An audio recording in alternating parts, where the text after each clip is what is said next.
cleaning, cooking, and organizing videos. The other day, gumawa ako ng pizza dough.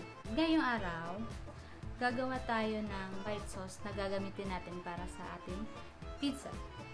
And kung saan ko po nakita and nalaman yung recipe, ilalagay ko na lang po sa baba sa description.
Yung lasa niya,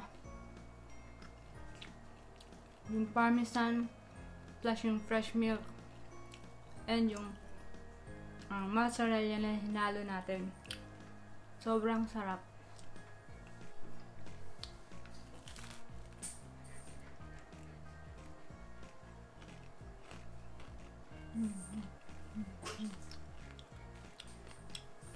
Sana matry nyo to sa bahay ninyo. Makagawa rin kayo nito. Simple recipe. Sa susunod na paggawa nyo ng pizza nyo. So, thank you guys for watching. I hope you like this video. Please like, comment, and subscribe to my channel. And I hope to see you on my next one. Bye!